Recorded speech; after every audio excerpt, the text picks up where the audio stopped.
Imagine a world where your thoughts are not your own, where your actions are controlled by unseen forces. This is not science fiction. This was the terrifying reality of MK Ultra. This clandestine CIA project, shrouded in secrecy for decades, delved into the darkest corners of the human mind. MK Ultra aimed to control behavior, manipulate thoughts, and even erase memories, all in the name of national security. The project, initiated in the 1950s at the height of the Cold War, was fueled by paranoia and the fear of falling behind enemy lines and mind control techniques. One of the most chilling aspects of MK Ultra was its use of unwitting subjects. American citizens, often from vulnerable populations like prisoners or mental health patients, were subjected to horrific experiments without their knowledge or consent. This essay will delve into the chilling details of MK Ultra, exploring its origins, its methods, and its lasting impact on our understanding of ethics, government power, and the very nature of human consciousness.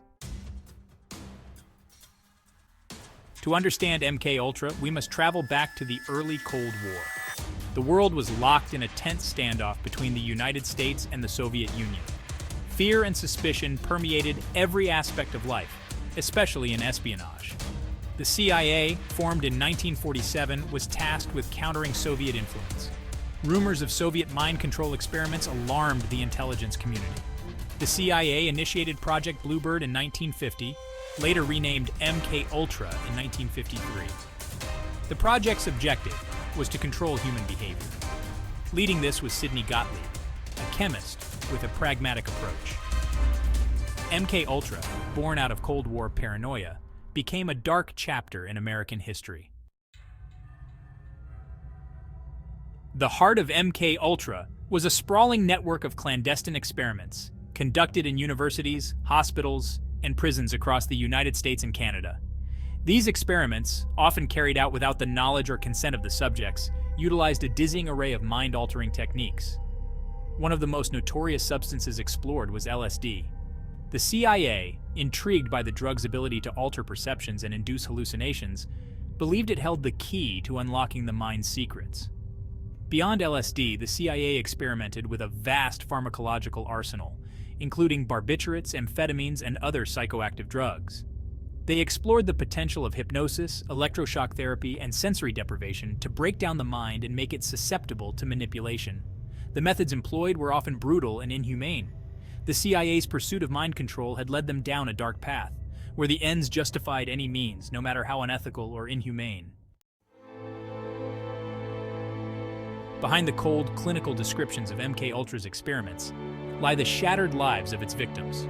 These were real people, students, artists, veterans, who were unwittingly drawn into the CIA's web of deception and subjected to unimaginable horrors. One such victim was Frank Olson, a brilliant biochemist working for the Army's biological warfare program. Olson, unknowingly dosed with LSD by a CIA operative, experienced a severe psychotic break. He died days later under mysterious circumstances, his death officially ruled a suicide. His family, however, has long maintained that Olson was murdered to cover up his knowledge of the CIA's unethical experiments. Another tragic case is that of Harold Blower, a professional tennis player who checked himself into a New York clinic for treatment of depression.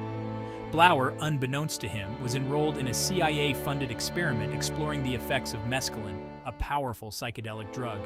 He died after being injected with a massive dose of the drug, his death falsely attributed to a heart attack. The human toll of MK Ultra is immeasurable, leaving behind a trail of shattered lives, broken families, and unanswered questions. The ethical violations of MK Ultra are both staggering and undeniable. The project stands as a chilling testament to the lengths to which governments will go in the pursuit of power, even at the expense of basic human rights. At its core, MK Ultra represented a fundamental betrayal of trust between a government and its citizens.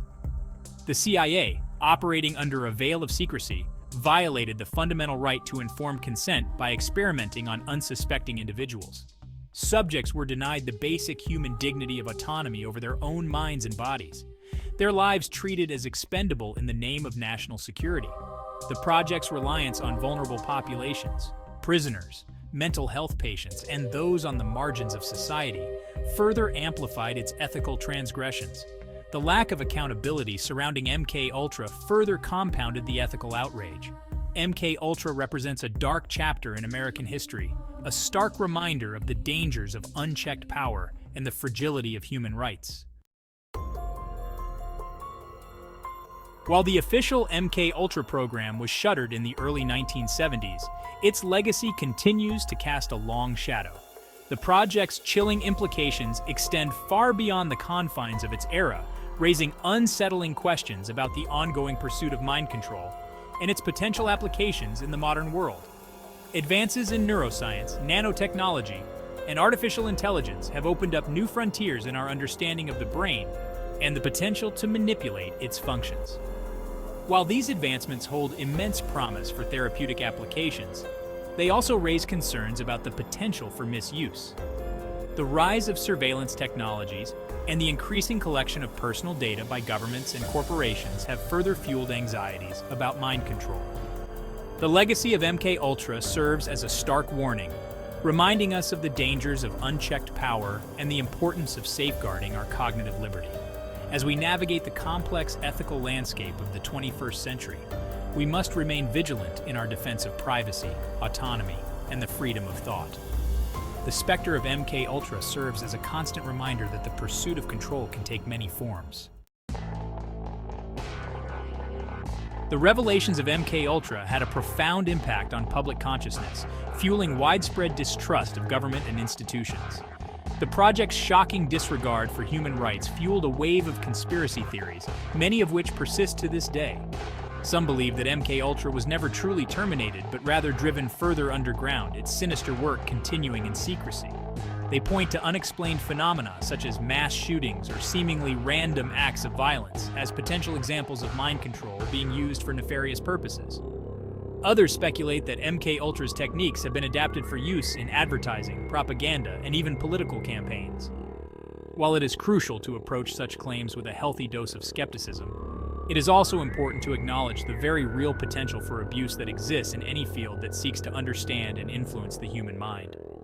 The legacy of MK Ultra serves as a stark reminder that vigilance and critical thinking are essential in safeguarding our cognitive liberty. By engaging in open dialogue, demanding transparency from those in power, and fostering a healthy skepticism towards any attempts to manipulate our minds, we can honor the victims of MK Ultra and work to prevent such abuses from happening again. The story of MK Ultra is not just a dark chapter from the past. It is a cautionary tale with profound implications for the present and future. It reminds us that the human mind, in all its complexity and vulnerability, is a precious and fragile thing, deserving of protection from those who would seek to exploit or control it. We must never forget the victims of MK Ultra, those whose lives were forever altered by the CIA's reckless pursuit of mind control. Their stories serve as a stark reminder of the human cost of unchecked power and the importance of safeguarding individual rights and freedoms. The legacy of MK Ultra calls upon us to remain vigilant, to question authority, and to demand transparency from those entrusted with our safety and well-being. We must be wary of any attempts to manipulate our thoughts, beliefs, or behaviors, whether by governments, corporations, or any other entity. By sharing this essay, engaging in open dialogue, and continuing to raise awareness about the dangers of mind control, we can honor the victims of MK Ultra and work to prevent such atrocities from ever happening again.